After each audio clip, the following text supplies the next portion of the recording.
Okay, everyone, welcome to my video. This is going to be somewhat of an interesting one. I have built this video so that I can get Magic the Gathering Pro Tour all-round awesome player Craig Wescoe to give me some comment and critique. He's offering a great service at the moment at a very reasonable price, where you can message him on Facebook or on Twitter, and for like I said, for a reasonable fee, he will basically watch one of your matches. So all you need is open broadcasting software, Magic Online, record your match, email it to him, up it on YouTube or something like that, email it to him, and he will give you some valuable feedback. Now, bit of background. This deck I took to Grand Prix Manchester and I finished 12th. I was very happy with that result, but I missed out on the top 8, and that was really gutting. I was 12-2 in the feature match for round 15, and that's the highest I've ever got playing Magic. Normally, I'm the guy who can win a couple of game days here and there, can sometimes have them breakout tournaments where I do really well. So I like top 8 at WMCQ not long ago, but I can also have them tournaments like the PTQ recently where I got like 1 free drop. So I'm quite an inconsistent Magic player. Been playing for about 20 years, been playing competitively for about 10 of them, and I took a bit of a break, but hey, I'm back and I'm really wanting to make it onto Pro Tour. So here goes. Right, the deck. The differences are that I like to play Tragic Arrogance main deck. I like the security of Tragic Arrogance. I like where it's positioned in the format. I like the fact that this card is really good against stuff like the mono white decks. The soldier decks is kind of good against the red decks as well. It's really good in situations where you're both building up like stalling board presences, where green white's hitting the mirror match and one of us has Betrayer Arrogance main deck and one doesn't. The only deck it's not really good against is black white control, and those were the decks that beat me at the GP. Sad times. What else? Den Protector's main deck. They are quite cool, especially with the grindier matchups. Evolutionary Leap is really cool because it triggers with Archangel Avacyn, with the Hangerback Walkers. I like that. I like that kind of play in the main deck. And sideboard. So at GP Manchester, I didn't have Stasis Now, I didn't have Quarantine Field, I didn't have Tragic Arrogance, and I went up +1 Secure the Waste. No, I went +1 Descend upon the Sinful instead of the Arrogance. A second Declaration Stone to bring up the playset in the deck, and a second Angelic Purge. But I can't remember if I had Clip Wings in the sideboard. No, I don't think I did. But anyway, the Surak the Hunt Caller is one of the coolest cards in the sideboard for me, and the reason that's in the deck is it's really good against, like, I don't know, control decks and things like that, because it comes into play. It could be hasty, that's really good. It's good against decks that are quite slow. It's really good against the Eldrazi ramp decks. And the interesting part of this card, like when my teammates weren't so sold on it, the one thing I said to them is sideboarding sometimes for me is not always about like this card is good in this matchup, this card's bad in this matchup. This card, Surak, is good in a certain situation of a game. The thing I like about Surak is you got 5 minutes left on the round. You're playing a deck what isn't generally going to win in 5 minutes.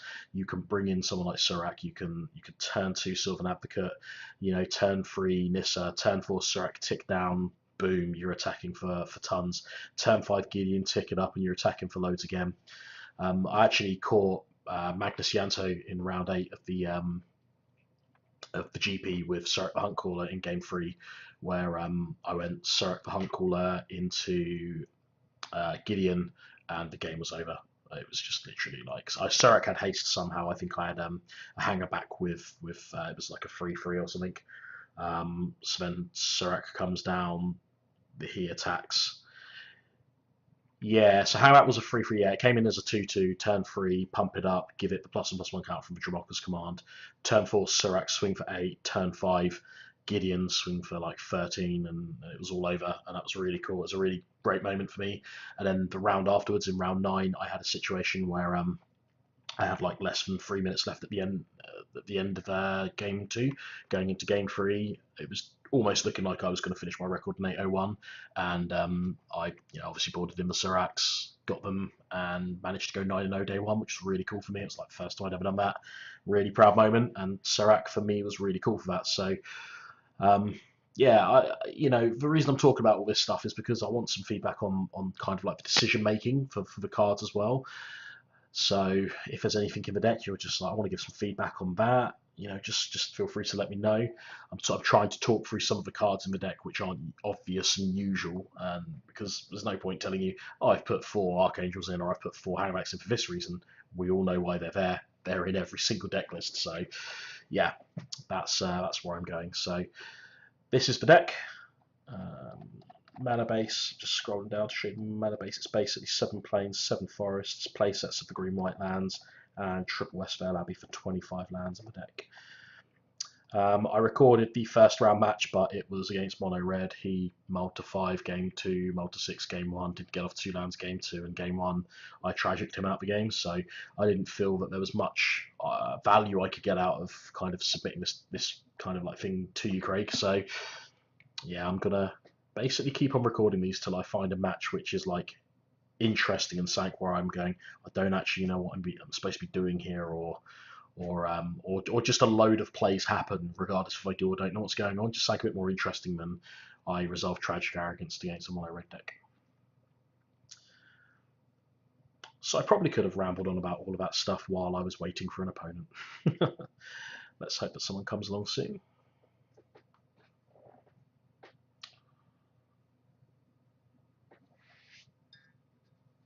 Yeah, one of the feedbacks I keep getting is I sometimes play way too fast, especially if I'm winning. I get really kind of like overconfident, I think, and I just play a bit more aggressively, a bit more faster. The cards are coming down with a bit more impact when I'm playing them, literally physically. And I lean further forward into the game. I'm really just like trying to push and push and push and put the pressure on until they're dead, both not just in the game but physically as well. And I think that catches me sometimes. When I was in round 15, I played a black-white player and I lost. I lost my winning in. Didn't make the Pro Tour. Didn't get to meet you in the flesh and shake your hand and tell you that I think you're a great player, and that sucked. And I think part of that was, I was up game 1. I won game 1. Game 2, I was looking good. I had Surak out. I had him like near 5 life. I think I had a situation where I had a Surak and Avacyn and a Hangabout Walker. I had my opponent on 5 life and just went way too quick. I started using Dramoka's commands just to clear the path to keep swinging in. I'm up against black-white, and I'm like, I really knew I should have held some stuff off. I had this really horrible misplay where I kind of did the Dramoka's command, and instead of putting, I think I had a 3/3 hanger back, an Avacyn, and a Surak. I think the correct line was to put the +1/+1 counter on the Surak or the Avacyn, and have like the fight happen, and I put the +1/+1 counter on the Hangerback because I thought, well, if he languishes, then I have 4 tokens instead of 3 tokens, and he goes end of turn -4/-4, you Hangerback. I'm like, okay, and then it just cold sweat appeared over me as I was like, oh my god, he untaps and of course plays Languish, killing Surak, the 4 tokens, and the Avacyn, and I couldn't get back into the game, and it was just heartbreaking because I had him like on 5 life and had these 3 powerhouse creatures out. He looked like he was on the set pack. It feels really bad right now. Actually, I'm going to stop talking about that. But yeah, right. Jesus Christ, we're back in the game. I'm on the play. I've got Tragic Arrogance in my hand. I've got Bugger All Out to play until turn 5. This is the best kind of hand for Tragic Arrogance, so I'm going to keep it. Oarsman, so we're playing a man. That's cool. What I mean by we're playing a man, that's because I can say he, which I always tend to say, and it's a generalization. And when we've got Oarsman, that's cool. Because I hate saying like he's done this and then realizing later on I've not played a he, I've played a she. That's not cool. Anyway, enough about that. Let's go a little bit off topic. Oarsman's deciding to roll a 6.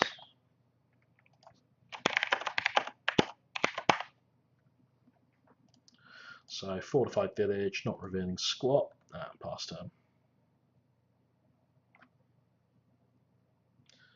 Forsaken Sanctuary. Okay, cool. So black white. This is it. Yeah, this is what I wanted. I wanted to play one of these decks to see what wrong. So I'm going to reveal this time just to keep him on the scent, but I might have some end of turn action.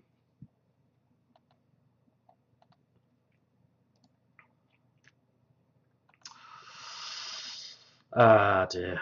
Well, I could already see this is going to be a bit of a lame game for me.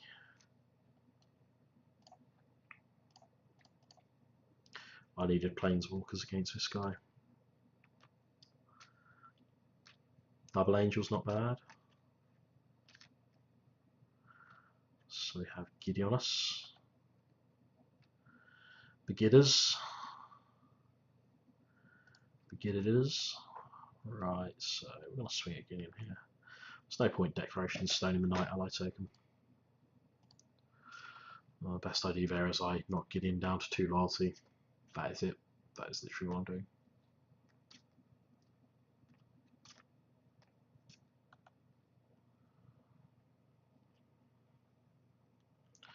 So maybe he's thinking not Gideon down to 2 because I'd rather have like a board state here and that he can just knock up.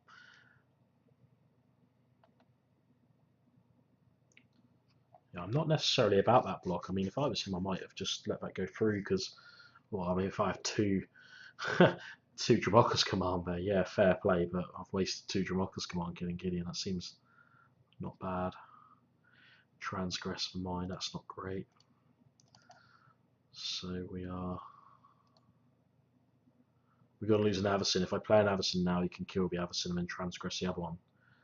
If there's a source, is there sorcery speed removal? No, everything's instant speed, so that is fine. I'm going to play Avacyn. He's going to transgress the other one out of my hand. Makes no sense to get rid of the tragic arrogance. And now I basically play like I don't have a tragic in my hand. And maybe use this if I get into a situation where it's really needed. I don't know. I mean, he's obviously going to play around it quite a lot, so actually it's probably better he knows I've got a tragic arrogance in my hand than I don't, because he's more likely to play around it completely and be more defensive for that reason. I mean, I'm just going to get on with it now, and because I know he knows I've got a tragic arrogance, I'm not going to be thinking about how to be quite smart to, kind of fool him into building a big board presence, even if the black deck's never going to do that. So play the plains. This becomes a 4/5. That's nice. Gideon here looks to be dying.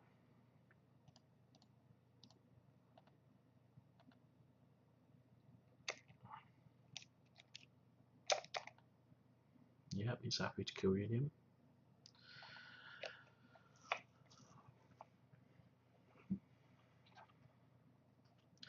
The Declaration Stone might destroy the Night Ally next turn because I have a feeling his deck's not playing any main deck creatures at the moment.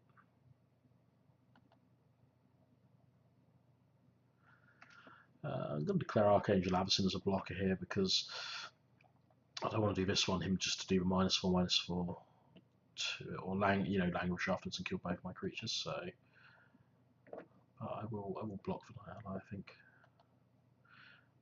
Just tells me he's possibly got a language coming. There's no card that was -2/-2, so.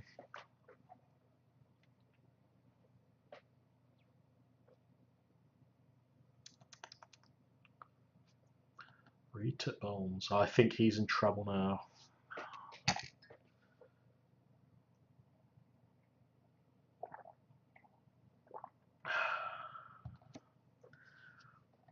Cool, so we get more land.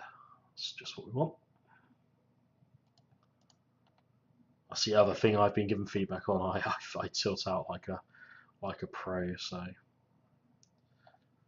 maybe need to address that.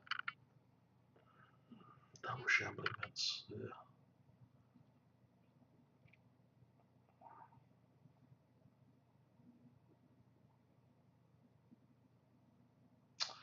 This tells me he's got the Grasp of Darkness in hand. So I'm assuming he's doing it this turn. Nope. Is he going to grasp now? Nope. Seems blimmin' interesting to go down that line from my opponent's point of view. So Avacyn's going to swing. And we'll definitely have a Den Protect here, I think.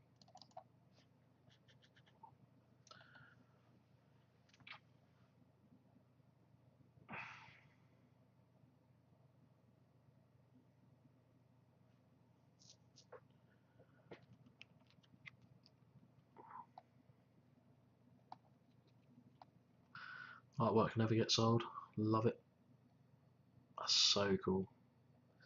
I read the Invasion story, and yeah, the Caves of Koilos is a very interesting part of that story.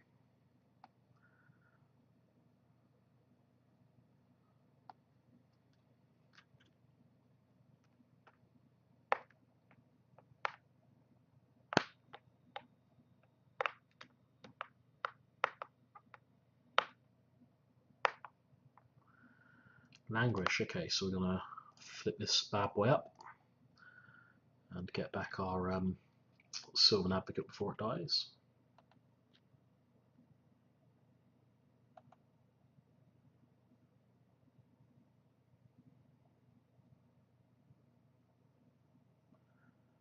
Ruinous Path, and this is looking real good for him now.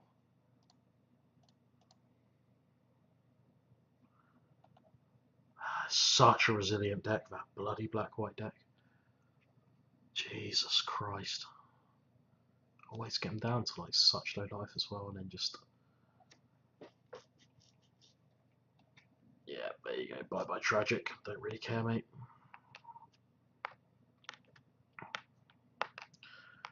Best card we can draw next turn. Probably Hangerback Walker or maybe Evolutionary Leap.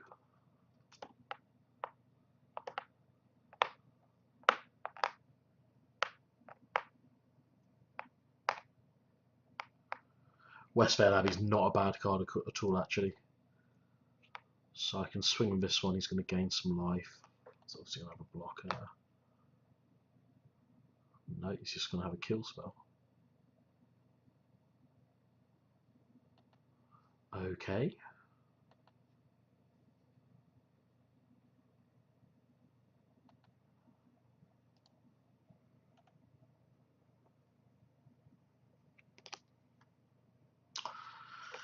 Secure the Wastes. Oh, jeez. Yeah, that reminds me of GP Manchester. Yeah, game 3 of my winning at GP Manchester was my opponent was on 4 Secure the Wastes back to back, which I couldn't deal with. Sorin Bandru. So he can do 5 damage to the Sylvan Advocate and gain 5 life, which is easily his best play here. Like, easily.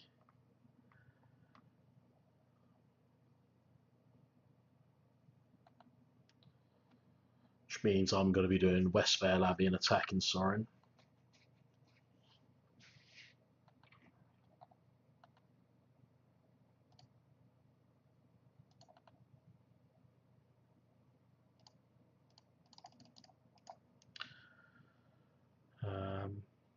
Yeah, so I kill Sorin with the 1/1 Cleric after I deck in Stone the Warriors.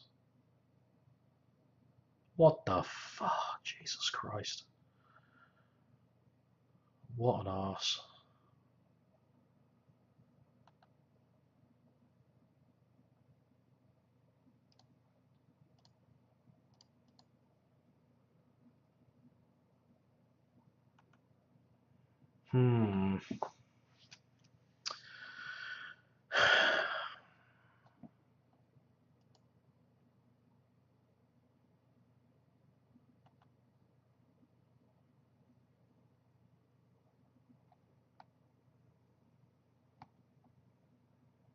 This is going from bad to ugly.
There's no point holding off or keeping mana up, I don't think there.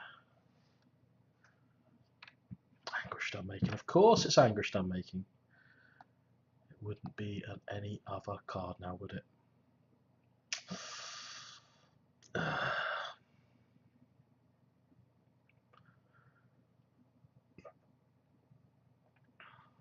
All the right cards all the time.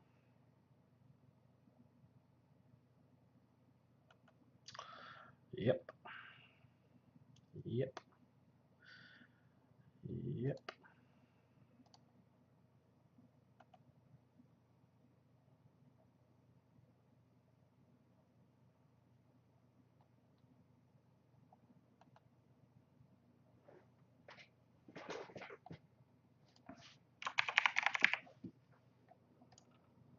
What do we have? Oh, we do have a revealed. Cool.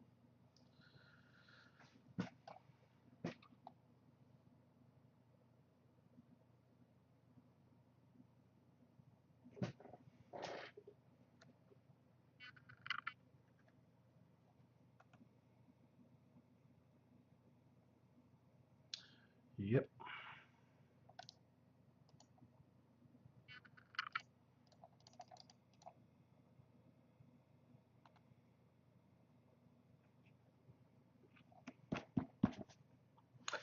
God damn it.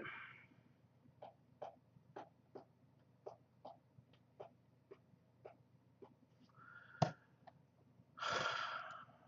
we'll just keep playing it out.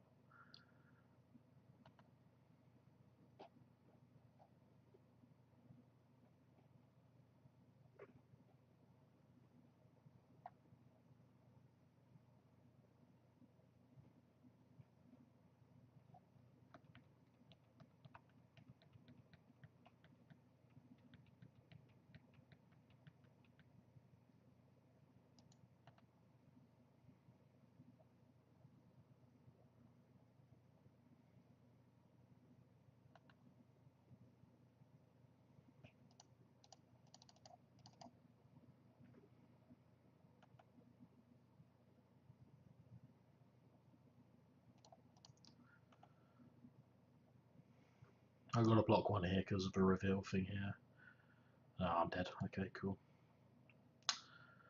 Ah, jeez. What a dumb deck. Right. Tragic Arrogance doesn't do much against him, I don't feel. Quarantine Field, if I didn't play at GP Manchester, seems really good against Planeswalkers here. Maybe I should have played one at Manchester. I took them up when I went up there. I just got talked out of playing it.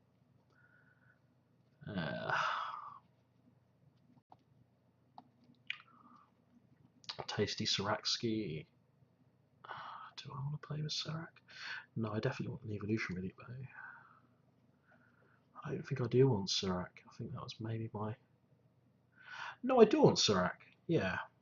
Yeah, because if I get him, I want to go quick. And definitely not Declaration Stone. What do I have against for Secure the Waste stuff? Bring in Secure the Waste's value against him.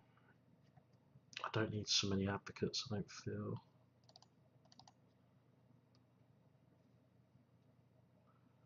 I do feel like I need at least one Tragic Arrogance.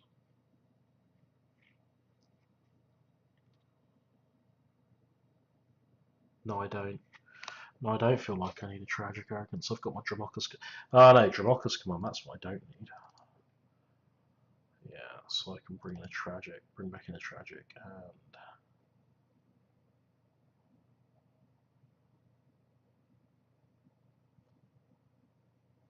bring a Singleton Decade Stone. So, yeah, Deck and Stone so I can deal with the Secure the Waste. Tragic Arrogance deals with Secure the Waste as well. I have insurance policies with Den Protectors, meaning I have more of these to use if the game goes late. The Quarantine Field's gold because it deals with Planeswalkers. The Secure the Waste is instant speed, so it's good against the control deck. The Sirac is good because it gives haste, so it means I can kill him out quickly if needs be. We just don't want a mulligan hand. So we have a great hand here by the looks of it. Yeah, we're going to keep. So we start with Fortified Village.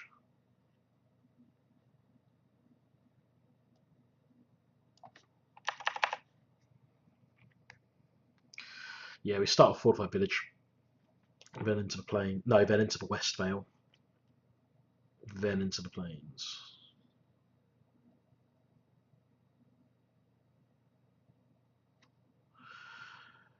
Yeah, that's correct. I think we don't need to bother revealing.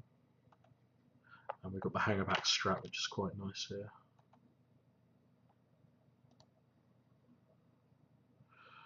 The advocate's great, but I think the hangerback strat is just better long term for us.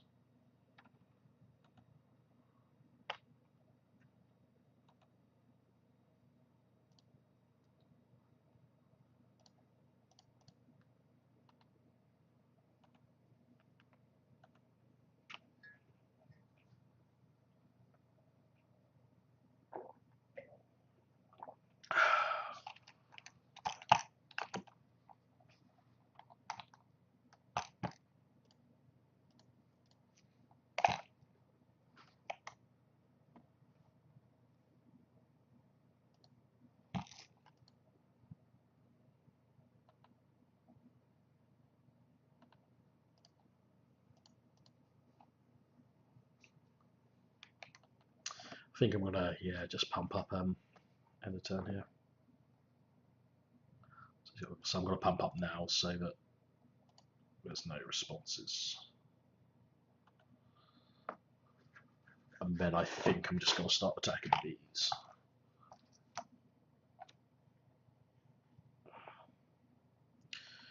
Gideonus. That's kind of good for me because I can Dramokas straight up kill him, so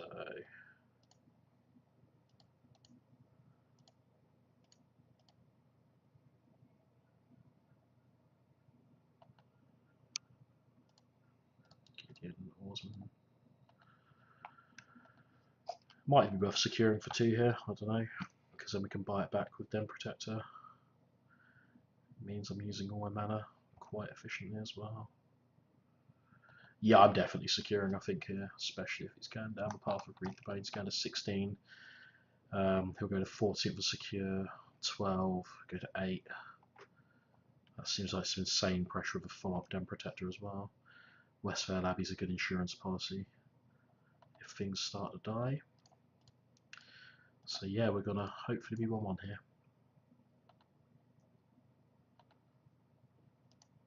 That's great, that's just great. Right.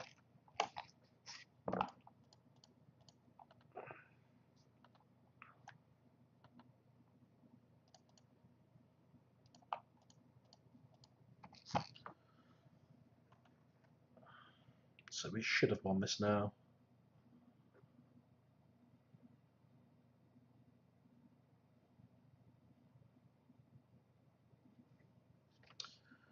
Well, our opponent's got 7 cards in hand and we don't have any, so maybe not. We'll see. Kalitas. Needed to be better than Kalitas, I think, fella.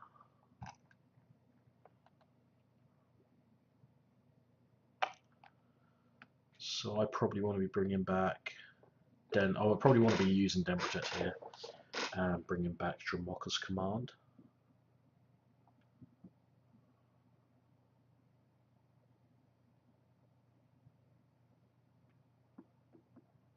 No, I want to be. There's no exile target creature spell, which is instant for 2 mana. So I think what I actually want to be doing is setting up my Westvale Abbey play. But to do that end of turn, so yeah, the Den Protector does need to get flipped up. And we'll bring back this time, I think we'll bring back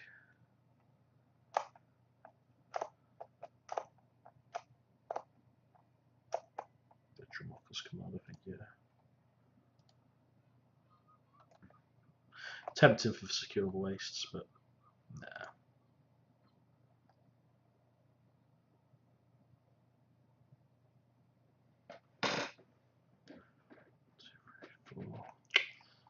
This is awkward. I win the game if I kill Kalitas and there's no responses.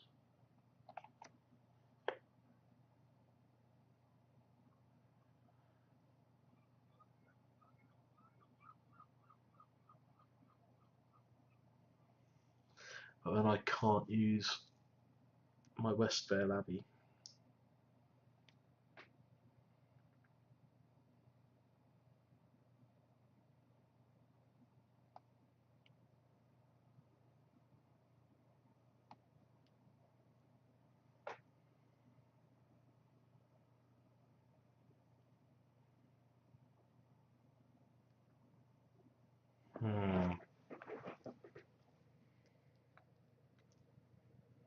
This is a nightmare.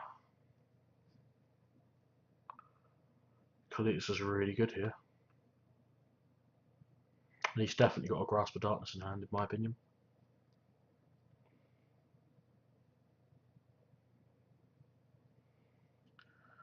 So I can have Den Protector, fight Kalitas, and then the Hangabout Walker gets. So Hangabout fights Kalitas, Den Protector gets +1/+1 counter. That puts him to 4. Next turn he can Languish, kill everything. No, I pass turn here, I think.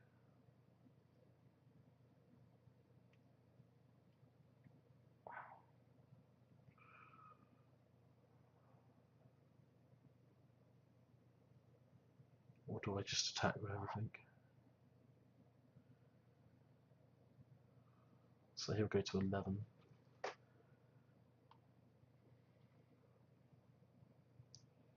No, I pass turn. Do I pass turn? I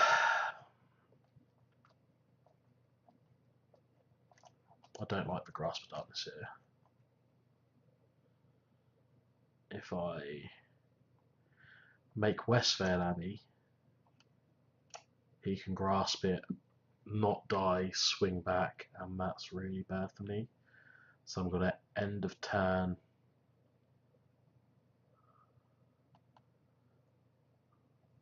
God, what have I just done? I think I've just made a mistake.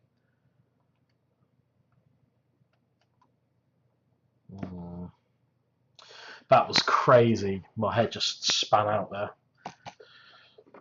I don't like traps though.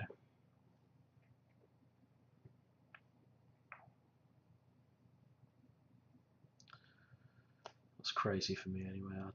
I'm really worried about that Grasp of Darkness. And I think I've got good reason to be now because like he's taking forever to make a decision.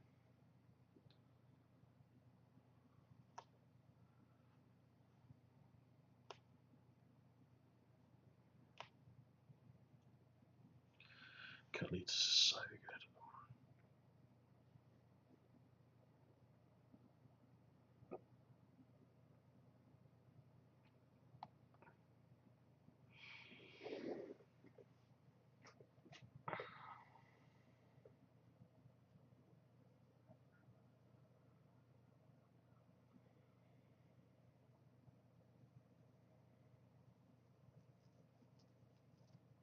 Maybe our opponent's disconnected, I don't know.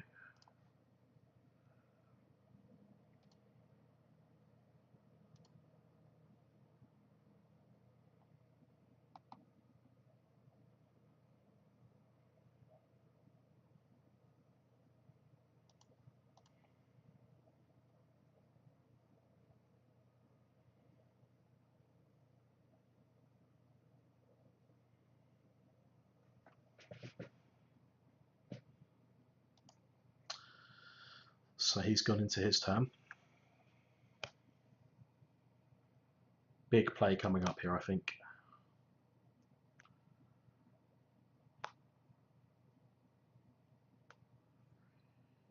So that's going to be a kill spell.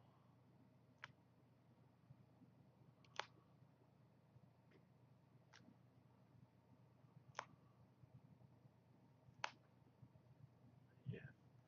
And if I try to do something about it, Kalitas is going to...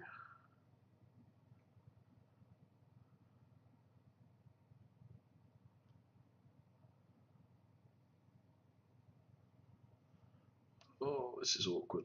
I think I have to let it resolve. Yeah.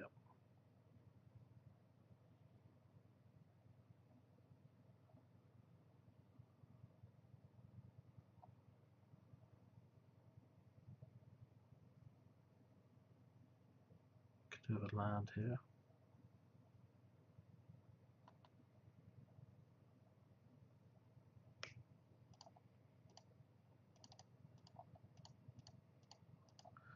This gives them an opportunity to kill a hanger back.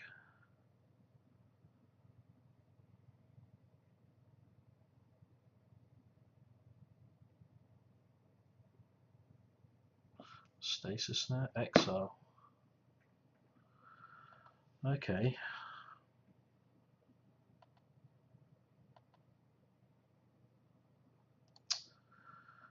Don't want to land coming into play tapped here. Oh well.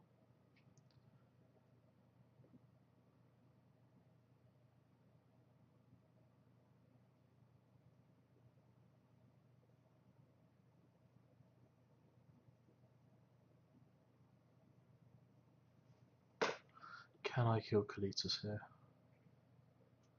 I don't think so. Yeah, so I've just got to pass turn again.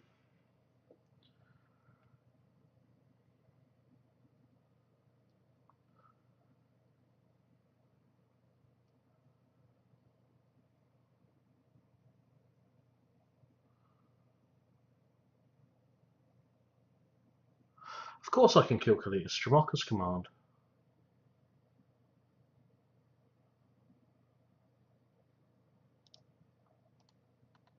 Oh my god, I'm an idiot.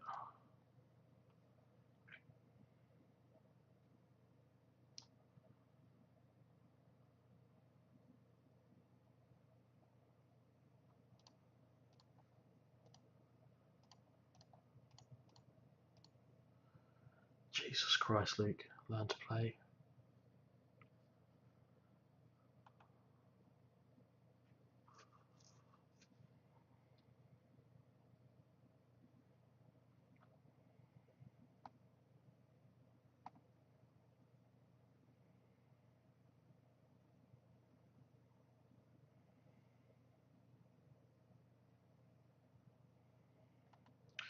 Here comes Gideon. Not too concerned about Gideon compared to other cards right now. What's this? Jump, pump the hanger back Jamarka. I didn't even read that. So this video, just to let you know whoever's watching, one, I can't see what you're saying too well because my screen's a bit crappy, and two, this is a recording I'm doing for Craig Wescoe at the moment, so I'm paying him to give me some feedback on my video. So I'm not actually going to pay too much attention to what you're saying until afterwards, but I'll happily answer what you're saying in a bit. It's not very fair on me if I look at what you're saying, if that makes sense, until the game's done. A land is good here. So can I move? I can't move lands around. Jesus, 5 for that. So I think 2, he could have the Anguished Unmaking. Then he flips it back with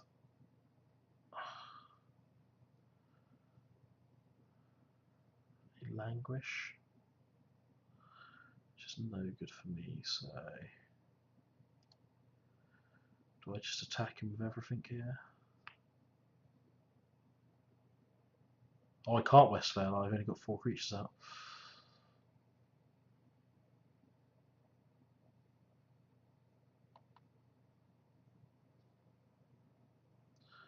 I don't think I'm attacking my Hangout Walker here.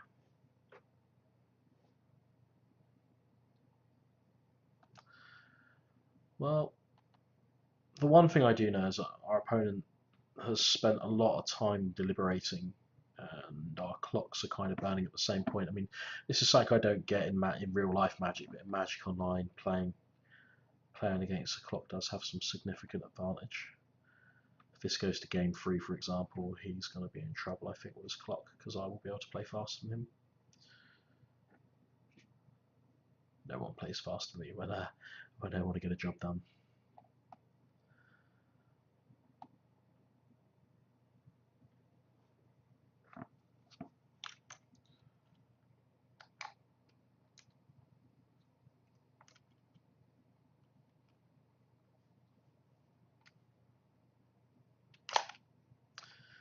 Put a 2/2 white knight to play, of course.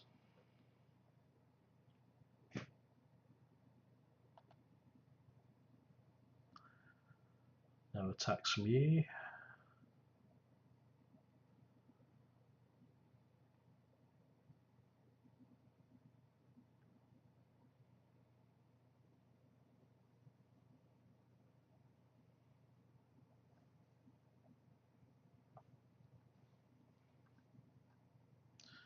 Attacks? Interesting. I'm definitely declaring a blocker here.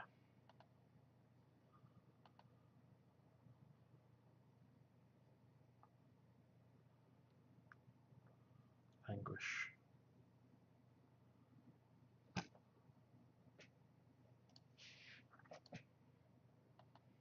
Maybe a mistake here from my opponent.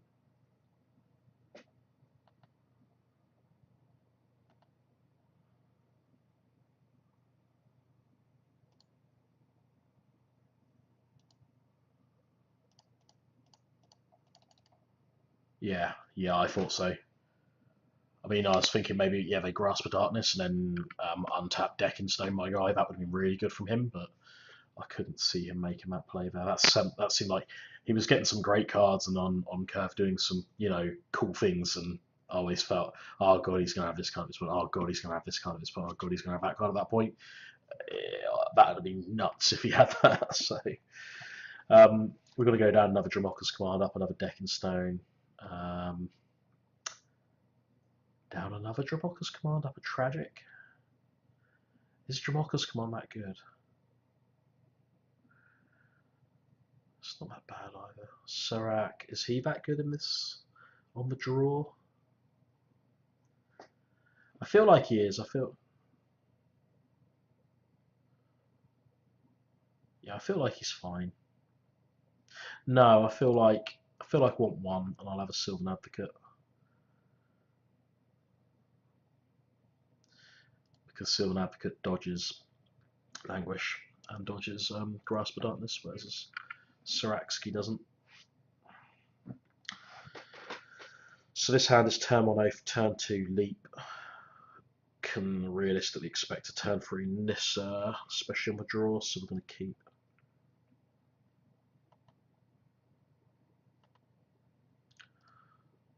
Yeah.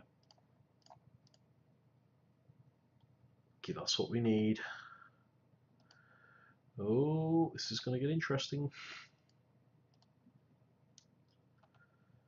Well, we still can go Hammer Evo Leap on 2 lands. Awkwardly have a Declaration Stone in hand. Oh, that's nice. Okay.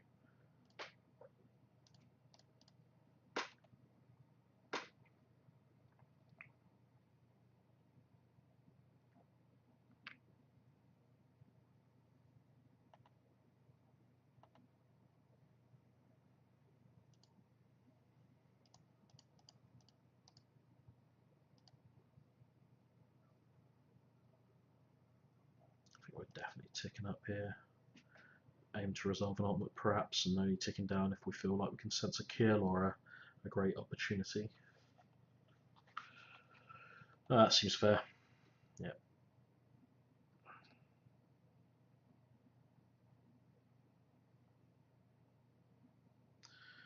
Kalitas. Declaration Stone looks incredible here.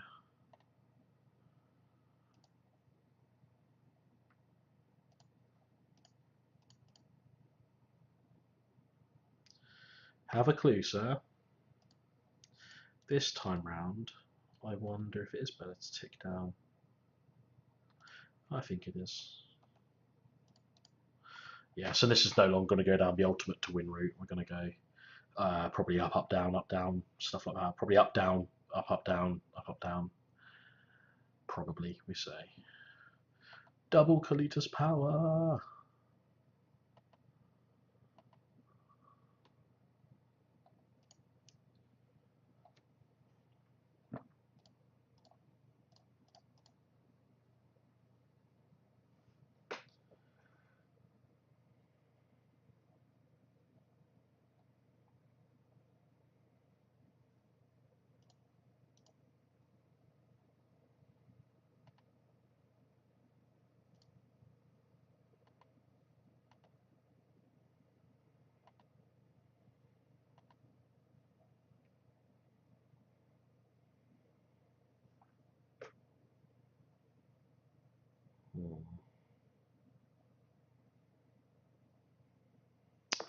What cards are looking good here for my opponent?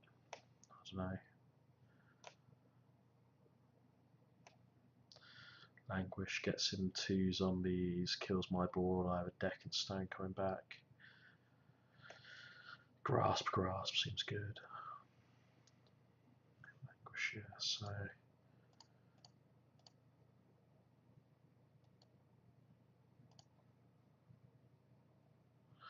Hangback might seem better than Declaration Stone here. No, I prefer the unconditional kill spell here, especially with Gideon in hand and a Nissa/Gideon combo coming. 2 zombies as well, yeah. Yeah, I got the right card, yeah, I got the Declaration Stone.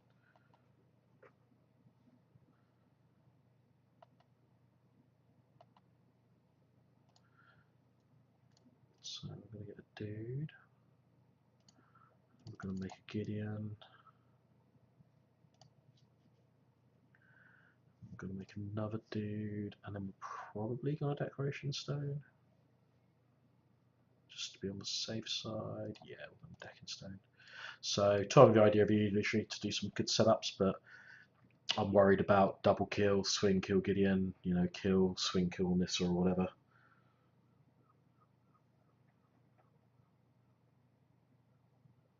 At least here there's so much to deal with. And if the Planeswalkers get dealt with, which is the best line I think from my opponent, Subnix really wants to be. Jeez, I don't know what he wants to do with Subnix here, but I'm gonna spank him with Gideon and Nissa, I think. So Gideon becomes a dude, Nissa grows the team.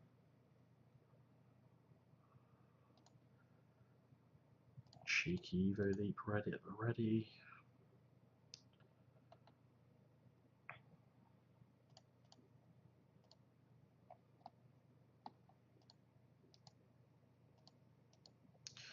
Let's go straight for Osman. Gideon could kill we'll kill Obnix, yeah.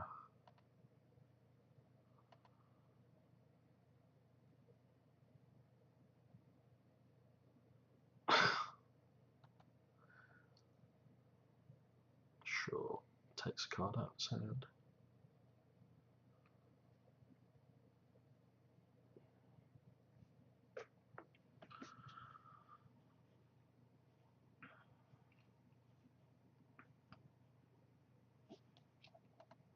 Seems logical.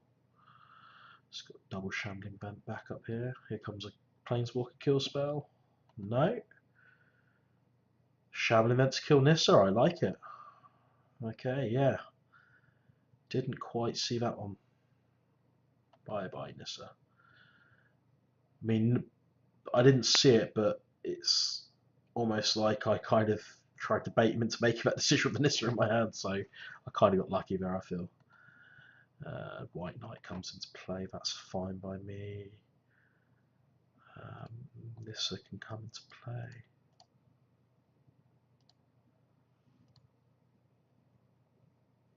Maybe Yova's the better idea there. Gideon tick up, Nissa tick down, swing. Same situation's going to apply to me though. But I do have a continually growing base of cards.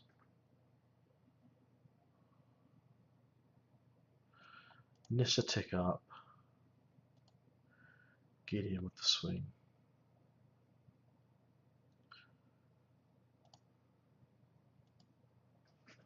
And then we're going to ride the evolutionary train home to victory, I think.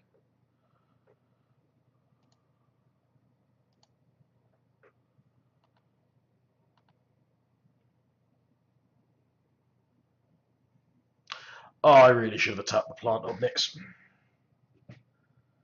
What a palooka. What an idiot. Oh man, that sucks.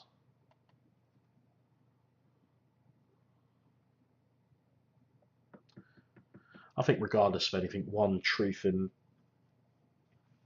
this turn is going to be that Evolutionary Leap is hitting that 0/1 plant. hopefully at end of turn B.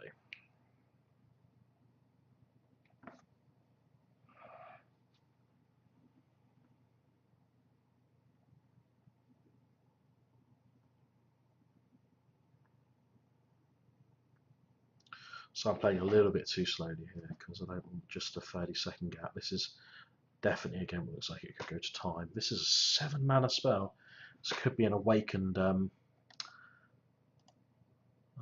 planetary, what's his name, but I need triple white planner outburst. Did you tap your wrong colours, mate? Or no, Ruinous Path of Awaken, and we're going to Ruinous Path, of course, Gideon. That's an issue. There's the Sweetie Man right there. Getting a token too.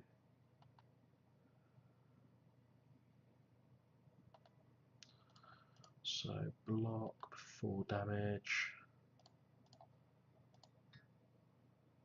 Yes, Avacyn, that's good, and you're tapped out.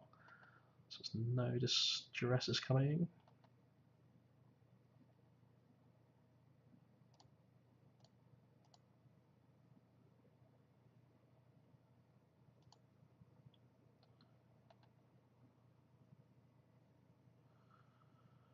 Tasty Serac or Canopy Vista. I think Canopy Vista is actually better than Serac. That's nuts.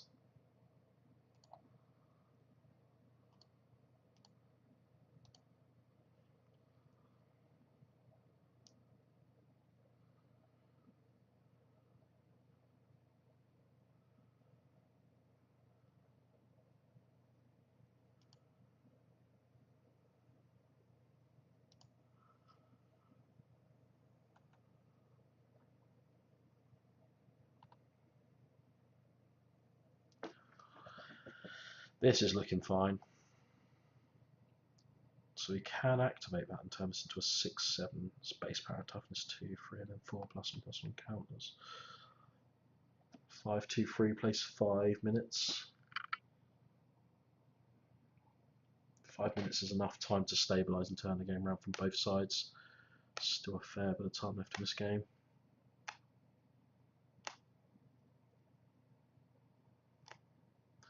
This is one of the better games of Magic I've played, actually. This is a really good game.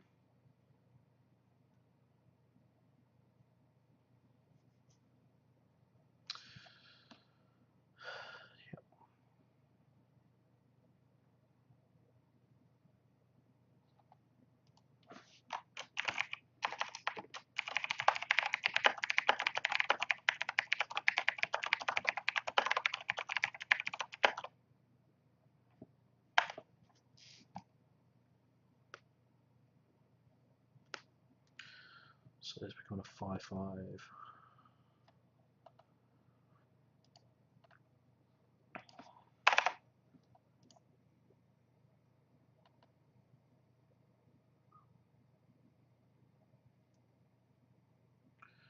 Here comes the attack, and we will force. So here comes Avacyn.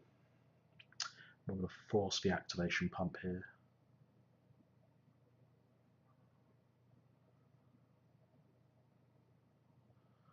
Oh, dude, come on.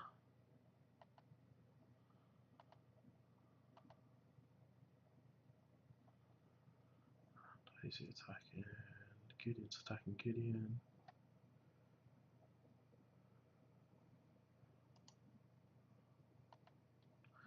Doesn't matter where they're attacking, they're getting blocked. Having said that, this one's attacking, this one's going here, this one's going here. And we're going to sack this one here to get a real creature. Not some flower power.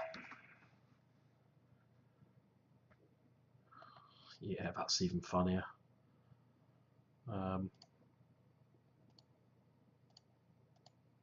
So, yeah. Archangel, that'll do. Kind of ruins the surprise, but I'll take an extra Archangel.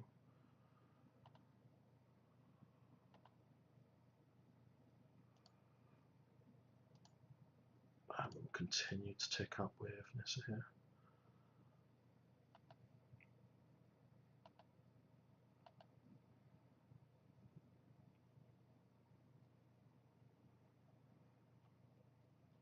Really got to start looking at that timer now. We're getting into danger zone. 3 minutes left is getting quite dangerous. I don't see a way for my opponent to win here. 3 minutes left. Not going to count it out from him. Still keep it Myra Mikasa cornerless artwork though. That's very nice. They don't do it like they used to.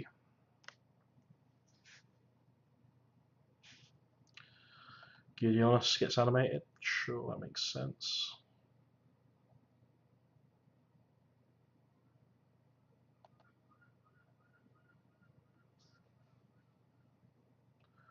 So our opponent should know another Archangel's coming down. Okay, Nissa is being attacked by them.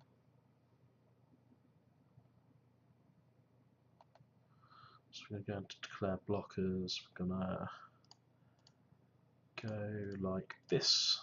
And then we'll do the sacrifice effect to stop the life gain. Don't tell me, really? Either he's got nothing at all in his hand or he doesn't understand what I'm trying to do here.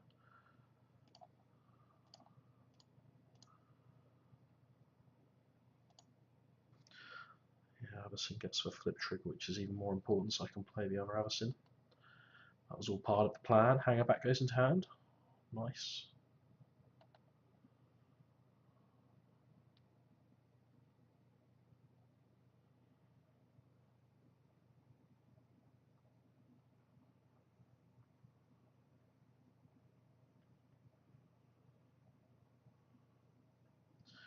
Langrish. Oh man.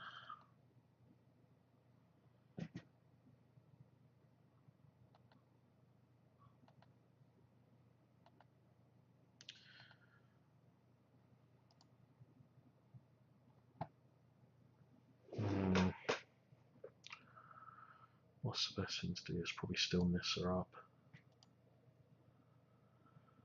We can hang her back for one.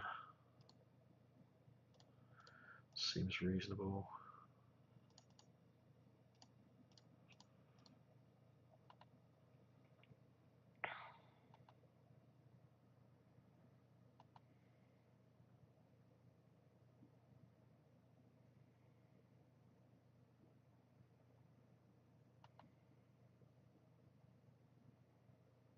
Okay, he's playing quite quick now. No, he's not. Destroy a creature. Can I dig that sucker? I probably want to use Evo Leap here. Or I could Archangel Avacyn here actually. Yeah.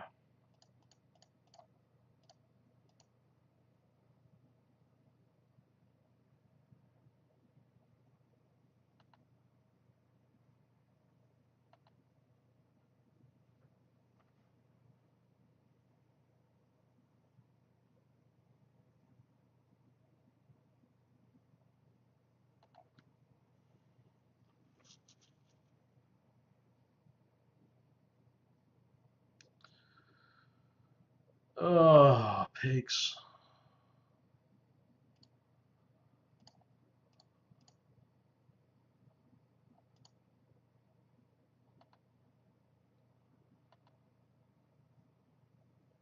So an advocate, nice.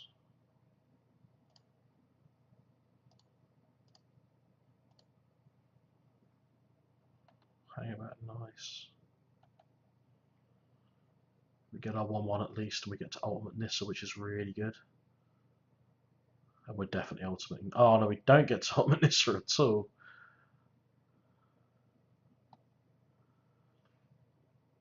That is a 2-3 at the moment, yeah, so. Definitely block him that way. Yeah, Avacyn of course flips, we know this. Tick up. Hang her back for 6 for free, leaving up some mana.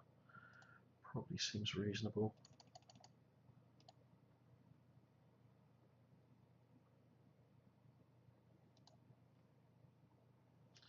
And maybe one Sylvan Advocate.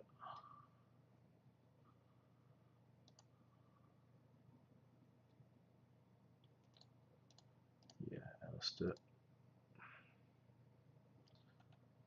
Oh god, our time is lower than his, right? Okay, we're gonna have to go real quick now.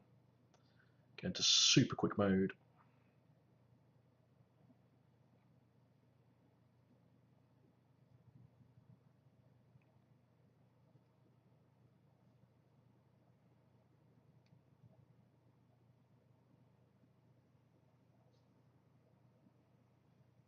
Five mana for a Obnixis, perhaps?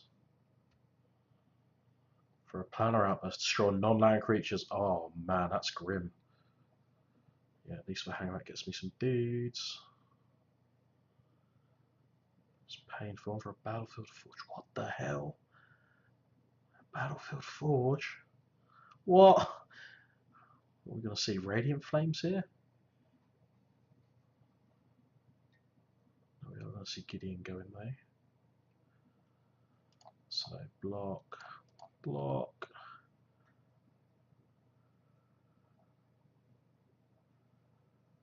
Sure. Oh, I pressed the speed up button. Okay. Make a dude. Make a dude. Make this. Pass turn. It's a different style of Magic the Gathering where we don't actually make the correct play anymore. We just don't take as long as our opponent, whilst making sure we don't just die.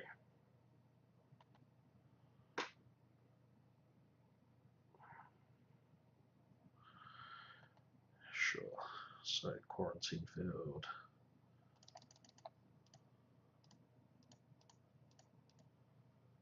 X is free.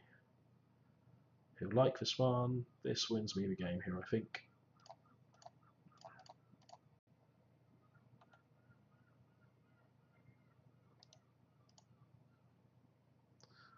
Oh, you do all the blinking you want, mate. All the blinking you want.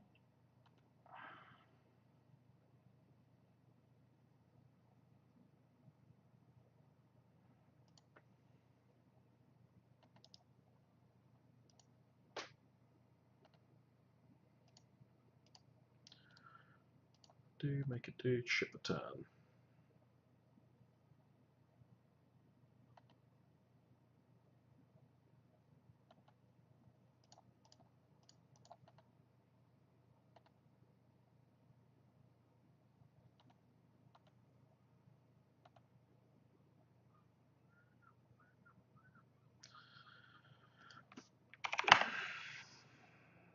That's a horrible way to finish a match, but needed to be done.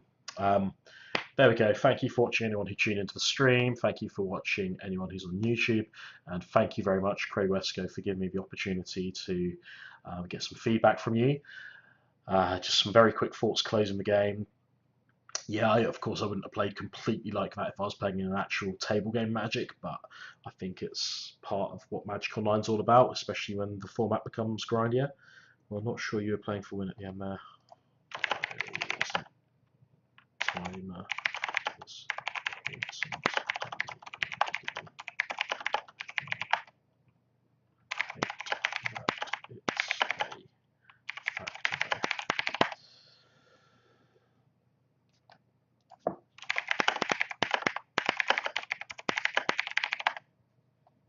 no, that's not them. Put the last bit in. Never mind.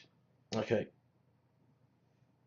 Anyway, yes, I know some mistakes were made there. I'm not really able to process all of it right now because it's just part of the match. Yeah, really appreciate any feedback you got for me. Thank you very much.